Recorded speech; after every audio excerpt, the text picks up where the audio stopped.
वो एक ही ईश्वरीय परिवार है।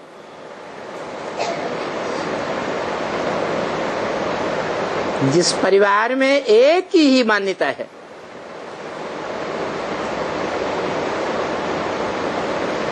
जो शिवलिंग बीच में रखा रहता है,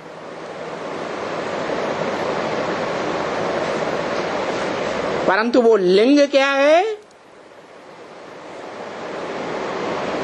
कौन है,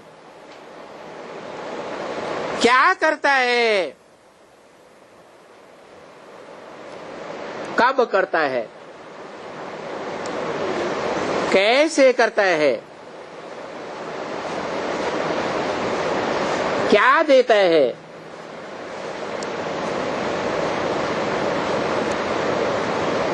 ये कोई नहीं जानता।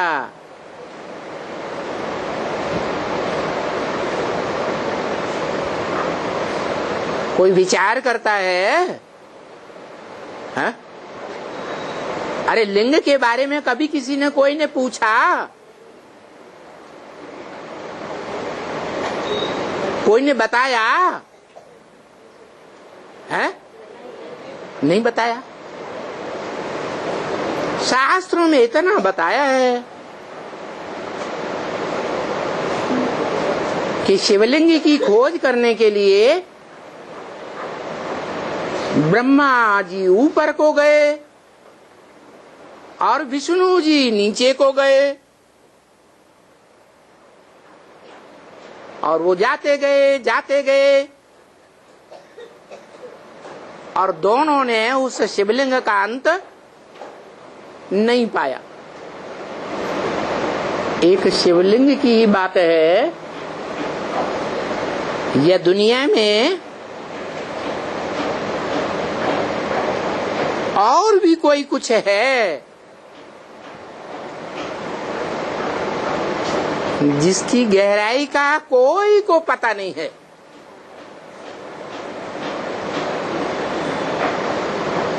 कोई चीज है क्या? सागर। सागर है।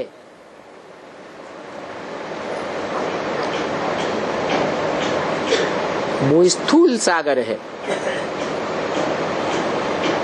जिसकी गहराई आज तक कोई ने नहीं नाप पाई। कितना गहरा है।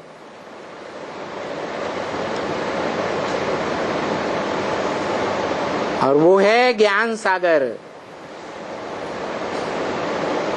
बेहद का ज्ञान सागर।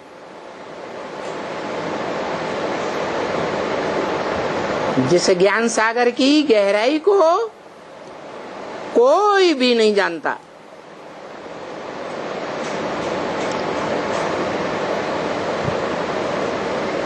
वो सागर स्थूल में भी, इस सृष्टि पर 3 हिस्से में फैला हुआ है, और एक हिस्से में पृथ्वी। तो बताओ कौन किसकी गोद में समाया हुआ है? सागर की गोद में पृथ्वी समाई हुई है। पृथ्वी माता है और सागर पिता है। वेद में भी ज्ञान सागर बाप है।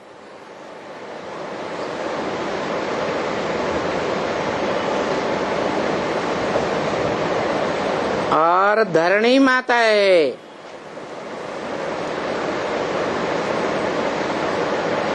जो धरणी 5 जड़ तत्वों में से एक तत्व मानी जाती है। जो 5 तत्वों में मुख्य तत्व है,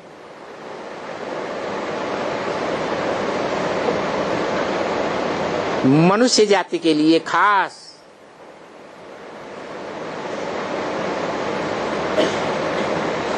जिस पृथ्वी तत्व में पांचों ही तत्व समाये हुए हैं।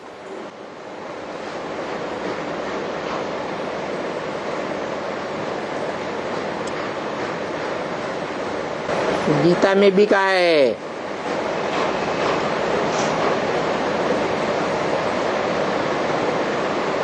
पृथ्वी, जल, वायु, अग्नि, आकाश,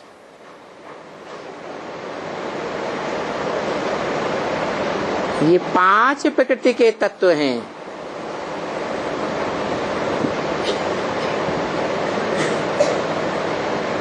प्र माने प्रकृष्ट, कृति माने रचना,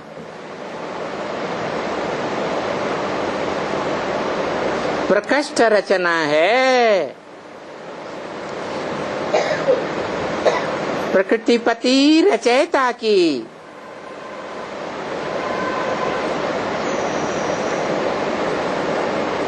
कौन है प्रकृतिपति?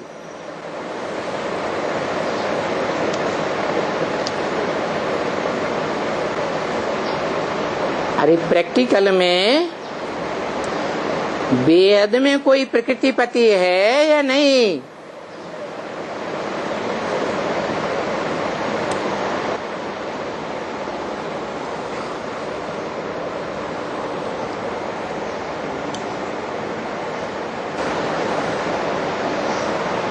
वैसे भी विद्वानों की मान्यता है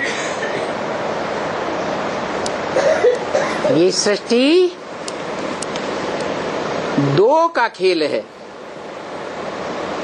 प्रकृति और पुरुष।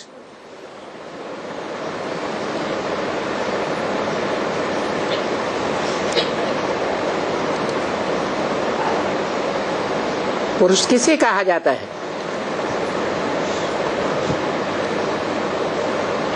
शरीर रूपी पुरी या पुरु, और श माने शयन करने वाला। इस शरीर रूपी पुर में कौन है शयन करने वाला? आत्मा, उसे कहा जाता है पुरुष।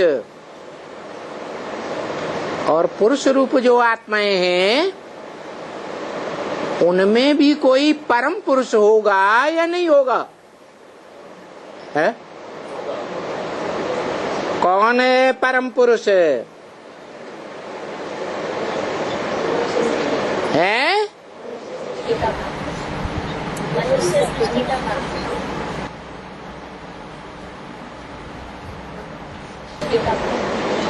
सब कुछ मनुष्य सृष्टि का बाप।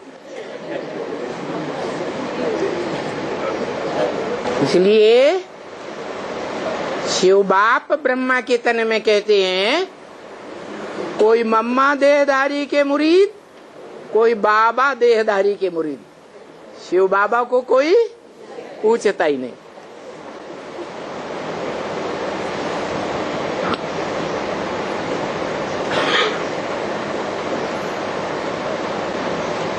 परम पुरुष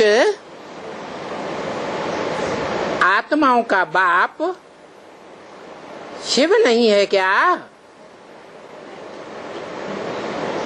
है? तो दो परम पुरुष हैं क्या? है? अरे परम मना परे ते परे, जिससे परे कोई भी न हो। तो परे ते परे दो होंगे या एक होगा? तो कौन है परम पुरुष? अरे सकते माते बोलते नहीं जल्दी है? शिव बाप। शिव बाप है परम पुरुष।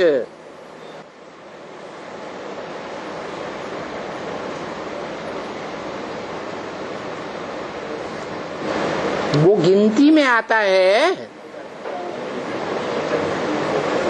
पुरुष माने आत्मा, आत्माओं की गिनती में आता है। आता है? वो तो कहता है जो गिनती में आता है वो चक्कर में भी आता है।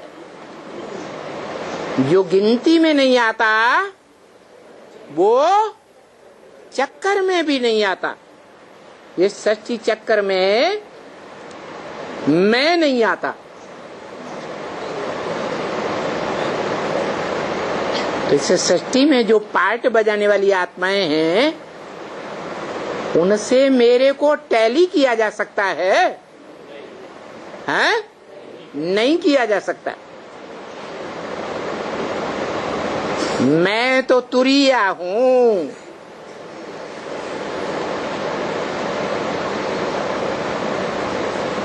मुझे कोई के साथ टैली नहीं कर सकते।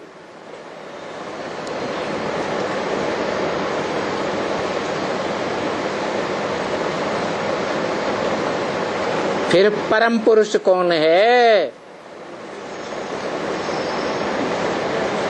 जिसको टैली किया जा सकता है? मनुष्य आत्माओं के बीच में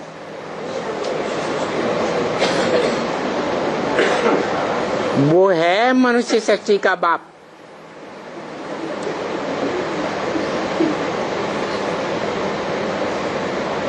वो मनुष्य षष्ठी का बाप, उसको कहा जाता है ग्रेट ग्रेट ग्रैंडफादर।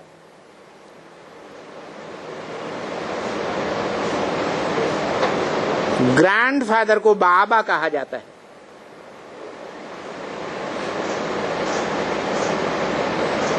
धर्म पिताएं ग्रेट फादर्स हैं, परंतु ग्रेट ग्रेट ग्रैंडफादर नहीं है।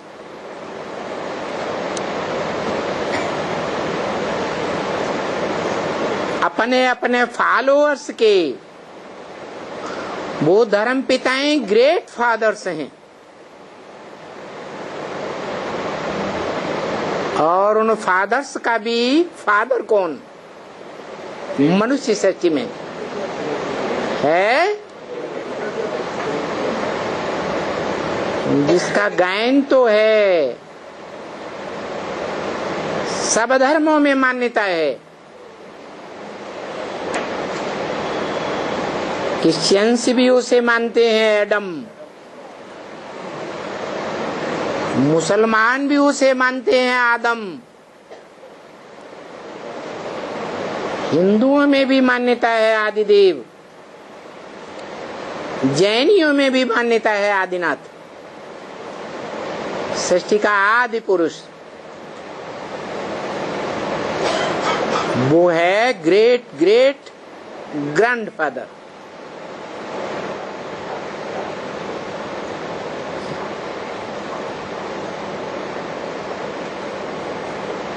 अव्वल नंबर आदमी को कहा जाता है आदम, लेकिन उसको मुसलमान खुदा नहीं मानते। मानते हैं? नहीं मानते। इसलिए कहते भी हैं आदम को खुदा मत कहो। आदम खुदा नहीं, लेकिन खुदा के नूर से आदम जुदा नहीं।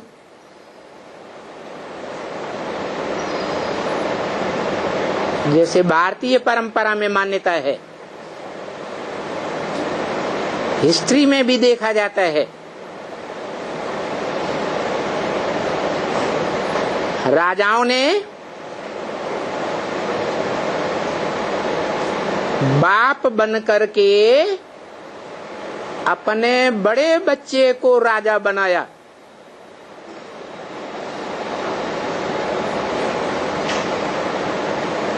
तो जो बड़ा बच्चा है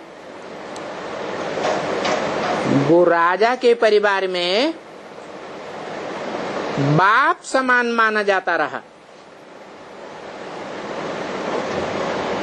बाप समान माना जाता रहा या बाप माना जाता रहा है? बाप कहते या बाप समान कहते? बाप समान है। कोई ये नहीं मानता रहा कि ये मेरा बाप है। ऐसे ही मुसलमान लोग कहते हैं आदम को खुदा मत कहो।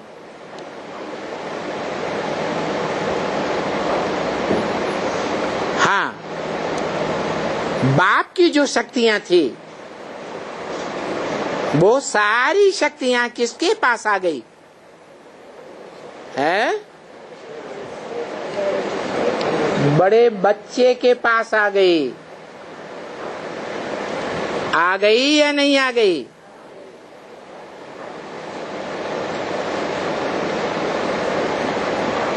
तो जो बाप का नूर है वो नूर बच्चे में आ गया।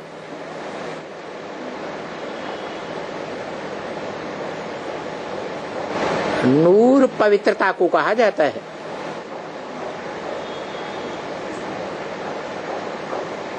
और सबसे जास्ती पवित्र चीज क्या है?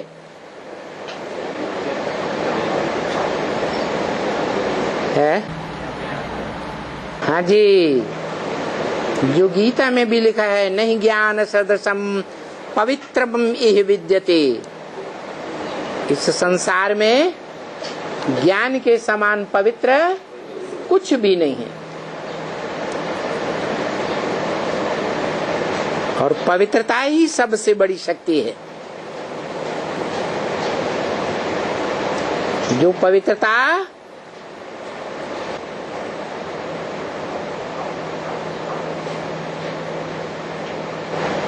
भारत की माताओं ने धारण किए है,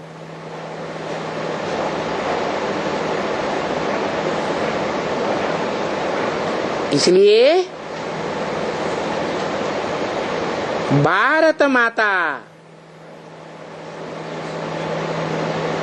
नाम प्रसिद्ध है। भारत पिता प्रसिद्ध है या भारत माता प्रसिद्ध है? भारत भूमि अविनाशी धर्मखंड मात्र देश है। दुनिया के और देश मात्र देश नहीं कहे जाते। इसलिए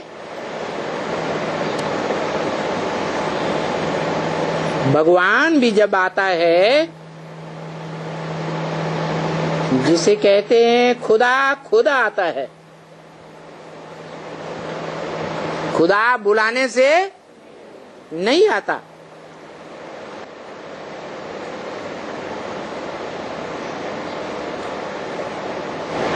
तो मुसलमान लोग खुदा किसे कहते हैं? निराकार को या साकार में निराकार को? सिर्फ निराकार को कहते हैं खुदा।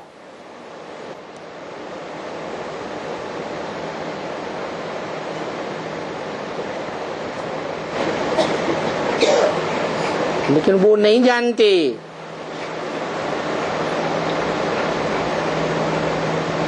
कि जो अकूट ज्ञान का भंडार जिसे वो खुदा कहते हैं, वो इस सृष्टि पर आकर के ऐसी योग की विधि सिखाता है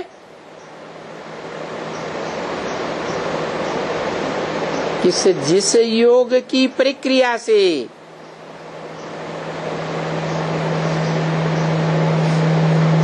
कोई भी मनुष्य मात्र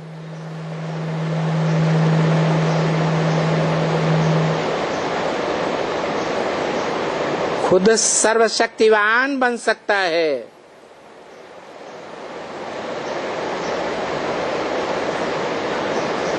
सिर्फ शक्तिवान नहीं, क्या मास्टर सर्वशक्तिवान बन सकता है।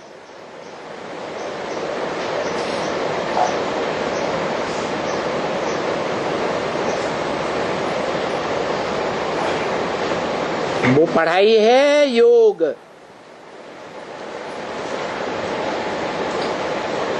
राजयोग कहा जाता है।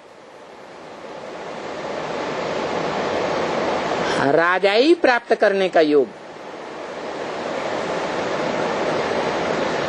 कंट्रोलिंग पावर प्राप्त करने का योग,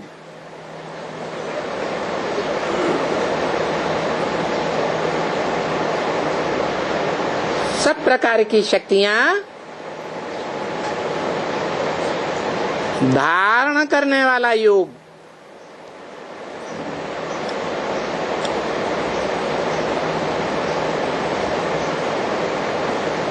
लेकिन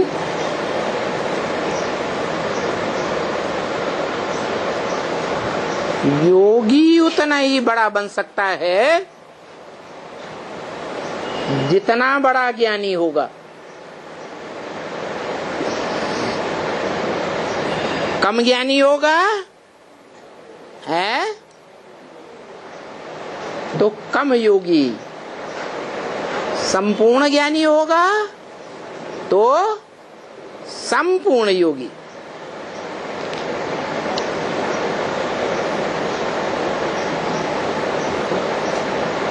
इसलिए गीता में बोला है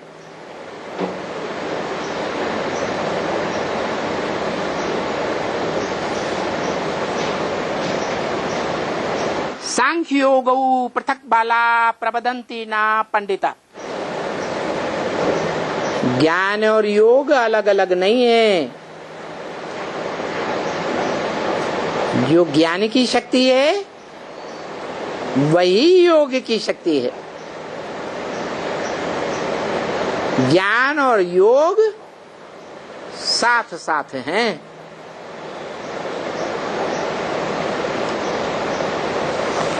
और हम बच्चे अनुभव कर सकते हैं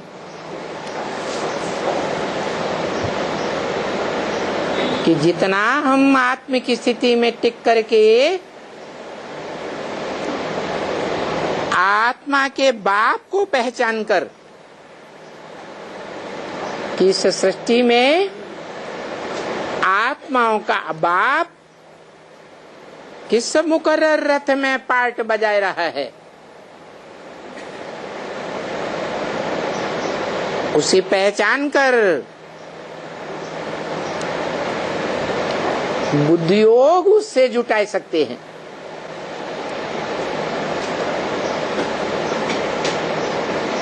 जिसका गीता में महामंत्र है, क्या है? क्या महामंत्र है? मन मना भव, मेरे मन में समा जा। अरे तेरे मन में क्या है ऐसा जिसमें समा जा? 1, 2, 4 समा जा या 500, 700 करोड़ समा जाएं? है? है? अरे कोई लिमिट है? है? 500, 700 करोड़ मनुष्य मात्र की आत्माएं उस एक ज्योति बिंदु में समा जाएं,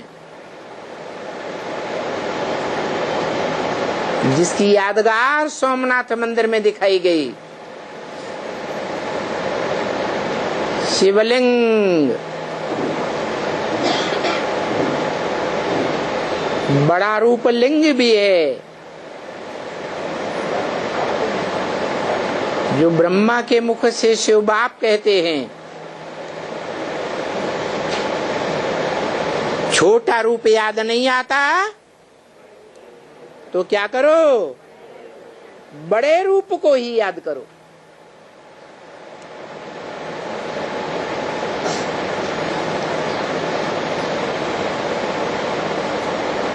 उस बड़े रूप को पहचान लिया या नहीं पहचान लिया?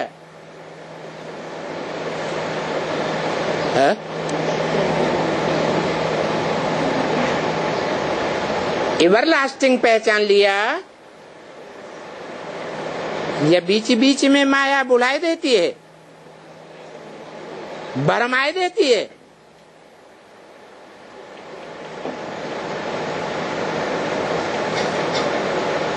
अनिश्चय बुद्धि बनाई देती है क्या, या सदा निश्चय बुद्धि? क्या कहें? अनिश्चय बुद्धि बनाती है, माना बाप के ऊपर अनिश्चय, माने बच्चा मर गया, मुर्दा बन गया, और निश्चय बुद्धि माना बच्चा जिंदा है या नहीं है? जिंदा है।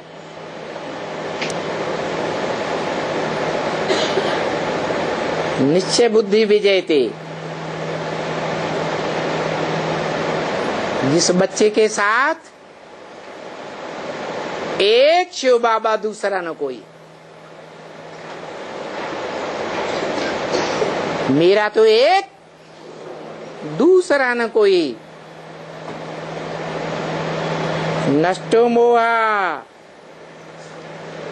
स्मृति लब्धा की स्टेज आ गई, तो वो बच्चा मृत्युलोकवासी है या अमरलोकवासी है? हैं? अमरलोकवासी है। इसीलिए कहा बाप को याद करो, अमरलोक अर्थात स्वर्ग को याद करो, नई दुनिया को याद करो। नई दुनिया कहो, स्वर्ग कहो, अमरलोक कहो, बात एक ही है। और अपने घर को याद करो। आत्माओं का घर है आत्मलोक, परम धाम, जहां आत्माओं का बाप सदा काल निवास करता है। बाप का घर ही बच्चों का घर है। तो सवाल है कि एक को याद करें या तीन को याद करें? बाप को याद करो, स्वर्ग को याद करो, घर को याद करो, है? एक को याद करें, है? हाँ, जब बाप कहते हैं कि मैं तुम बच्चों को नंबरवार आप समान बनाता हूं, तो जरूर कोई बच्चा अव्वल नंबर में बाप समान बनने वाला है।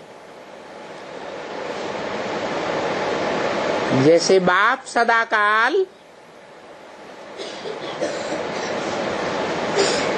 आत्मिक स्टेज में रहने वाला, आत्मलोक का वासी है। इस संसार में भी आता है तो भी आत्मलोक का वासी बनकर रहता है या साकारी बन जाता है?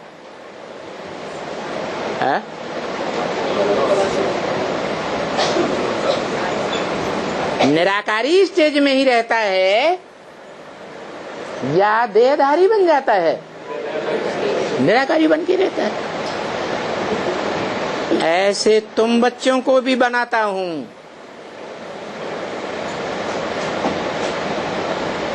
परंतु नंबरवार बनेंगे पुरुषार्थ अनुसार।